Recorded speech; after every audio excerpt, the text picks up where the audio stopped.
নমস্কার, মমতাজ কিচেনে আপনাদের সবাইকে স্বাগত জানাই।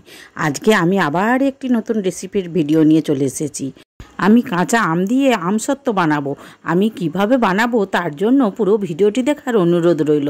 আমসত্ত্ব এইভাবে বানিয়ে যদি বাড়িতে রেখে দেন আর বাজারে কেনার দরকারই হবে না।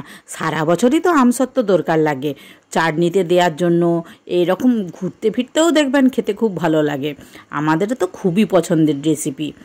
এখন আমি এখানে 1 কেজি আম নিয়ে নিয়েছি। এগুলি আমাদের গাছেরই আমগুলি খুব ভালো করে ছাড়িয়ে নেব। ছাড়িয়ে নিয়ে এইভাবে পিস পিস করে কেটে নিয়েছি। কেটে খুব ভালো করে ধুয়ে নিচ্ছি। এখন আমি ওভেন জ্বেলে দিয়েছি। ওভেন জ্বেলে একটি কড়াই বসিয়ে দিয়েছি। বসিয়ে আমগুলি সেদ্ধ করতে দিয়ে দেব। আর স্বাদ মতো লবণ দেব, আর একটু জল দেব, মানে খুব বেশি জল দেব না। আম তো সেদ্ধ করতে বেশি টাইম লাগে না। 2 মিনিট পরে ঢাকাটি খুলে আমি আবার নেড়ে নেব। নেড়ে আরেক 2 মিনিট ঢাকা দিয়ে রেখে দেব। দেখুন এখন আমার আমটা পুরোটাই সেদ্ধ হয়ে গেছে। এখন খুন্তির মাধ্যমে আমি একটু করে নাড়িয়ে নিচ্ছি। এখন এটি আমি অল্প ঠান্ডা করতে দেব। ঠান্ডা করে একটা ছাঁকনির মাধ্যমে পুরোটি ছেঁকে নেব। দেখছেন কত সুন্দর সিদ্ধ হয়েছে। সেদ্ধ হয়ে পুরোটাই গলে গেছে। আপনারা দেখে নিশ্চয়ই বুঝতে পারছেন কতটা সেদ্ধ হয়েছে। এটা আর মিক্সিতে দেওয়ার দরকারই নেই, ছাঁকনি করেই ছেঁকে নিলেই হবে। আপনারা মিক্সিতেও দিতে পারেন, মিক্সিতে দিলেও খুব ভালো হয়। আমি ছাঁকনিতেই ছেঁকে নিচ্ছি। এইভাবে আমসত্ত্ব বানিয়ে আমি সারা বছরের জন্য রেখে দিই, তাই ভাবলাম আপনাদের সাথেও শেয়ার করি। আমি যেভাবে বানাচ্ছি আপনারাও একবার হলেও বানাবেন। আর যদি বানান আমাকে কমেন্ট করে জানাতে ভুলবেন না কিন্তু। আমি আম দিয়ে তো অনেক কিছু রেসিপিই বানিয়েছি। আমের গুড়াম, আম দিয়ে চিনি দিয়ে গুড়াম, আমসত্ত্ব, আমের জেলি, আমের ক্যান্ডি বানিয়েছি। আমের সব কিছু রেসিপি আমার চ্যানেলে দেওয়া আছে, আপনারা ইচ্ছে হলে দেখে নিতে পারেন। এখন আমার আম থেকে পুরো মাড়িটি বের করা হয়ে গেছে। চলুন এখন আমি গ্যাস জ্বেলে নেব। গ্যাস জ্বেলে একটি কড়াই বসিয়ে দেব। কড়াইয়ের মধ্যে ওই মাড়িটি দিয়ে দেব। মাড়িটি দিয়ে খুব ভালো করে ফুটিয়ে নেব। মাড়ির মধ্যে চিনি দিয়ে দেব। চিনি এখানে 1 কেজি আম ছিল, তার জন্য 300 চিনি দিচ্ছি। এখন আমি 1 চামচ ভিনিগার দেব। ভিনিগার দিলে আমসত্ত্বটি খারাপ হওয়ার চান্স থাকে না। আর একটু দেখতে ভালোর জন্য ফ্রুট কালার দিয়ে দেব। অল্প 1 চিমটি দিলেই হবে, বেশি দেওয়ার দরকার নেই। দেখুন 1 চিমটি দিয়েছি, কত সুন্দর রঙটা চলে এসেছে। আর এই ফুড কালারটি খাওয়াও চলে, খেলে কোনো অসুবিধা নেই, তাই দিলাম। আপনারা নাও দিতে পারেন। দেখুন অনেকটাই পাতলা হয়ে গেছে। এইভাবে কম আঁচে 5 মিনিট ফুটিয়ে নিলেই আমসত্ত্বটি রেডি হয়ে যাবে। দেখুন কত সুন্দর হয়েছে না।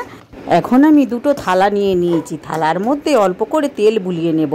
তেল বুলিয়ে আমসত্ত্বটি দিয়ে দিলে খুব সহজেই উঠে চলে আসে। আমি এখানে সরষের তেল বুলাচ্ছি, আপনারা ঘিও বুলিয়ে নিতে পারেন।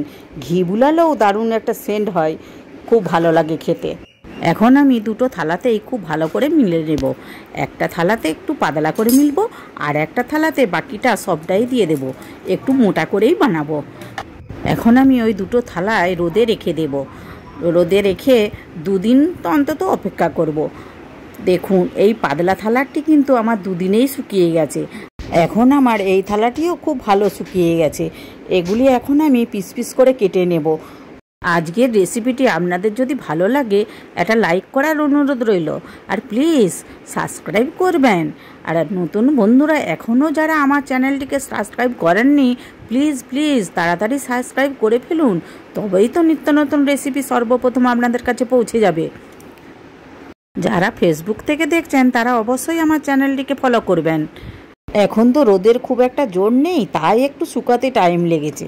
আপনারা বানালে যদি দেখেন রোদ বেরাচ্ছে না, তখন কিন্তু চিন্তার কোনো কারণ নেই।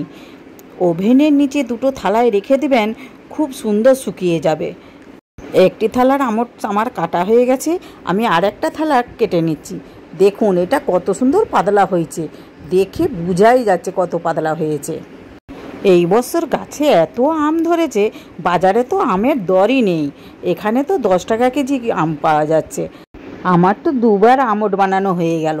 একবার আমট বানিয়ে সব খাওয়াও হয়ে গেছে।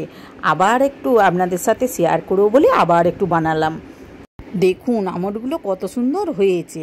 কেনা আমট না বাড়িতে বানানো বোঝাই যাবে না। দেখছেন কত সুন্দর লাগছে।